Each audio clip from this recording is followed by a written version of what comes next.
बालकांड का दोहा और चौपाई और छंद हम लोग पढ़ेंगे। जय श्री सीताराम, जय श्री सीताराम।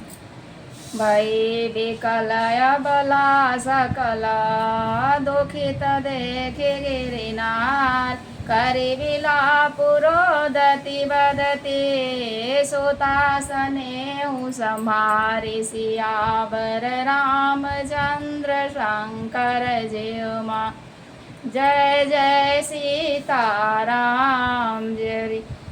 हिमाचल की स्त्री मैना को दुखी देखकर सारी स्त्रियां व्याकुल हो गई। मैना अपनी कन्या के स्नेह को याद करके विलाप करती, रोती और कहती थी, नारद करमय काह बिगाड़ा भवन मोर जिन बसत उजारा अस उपदेश उमय जिन देना बौरे बराई लागी तपुकेना। मैंने नारद का क्या बिगाड़ा था जिन्होंने मेरा बसता हुआ घर उजाड़ दिया और जिन्होंने पार्वती को ऐसा उपदेश दिया कि जिससे उसने बावले वर के लिए तप किया।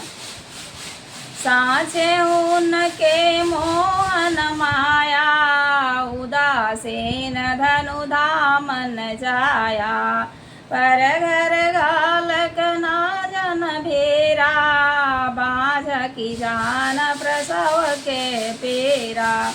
सचमुच उनके न किसी का मोह है, न माया है, न उनके धन है, न घर है और न स्त्री ही है। वे सबसे उदासीन है, इसी से वे दूसरे का घर उजाड़ने वाले हैं। उन्हें न किसी की लाज है, न डर है। भला बाँझ स्त्री प्रसव की पीड़ा को क्या जाने।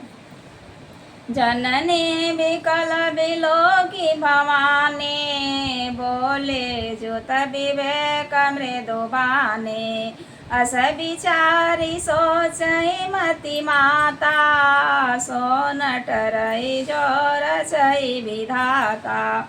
माता को विकल देकर पार्वती जी विवेक युक्त कोमल वाणी बोली, हे माता, जो विधाता रच देते हैं वह टलता नहीं, ऐसा कहकर तुम सोच मत करो। कर्म लिखा जो बाउर नाहू तो कत देव सुलगाई काहू तुम सन मिटाई की विधि के अंका मातु व्यर्थ जानी ले हूँ कलंका।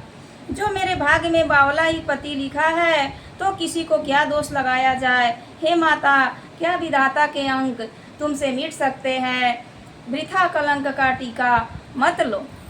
जनी ले हुमा तो कलंक करुणा परिहराऊ अवसर नहीं दुख सुख जो लिख लीलार हमरे जाब जहाँ पाऊ बस वही सोने उमा बचन विनीत कोमल सकल अबला सोचहि बहुभांति विधि लगाई दोसन नयन बारे विमोचहि।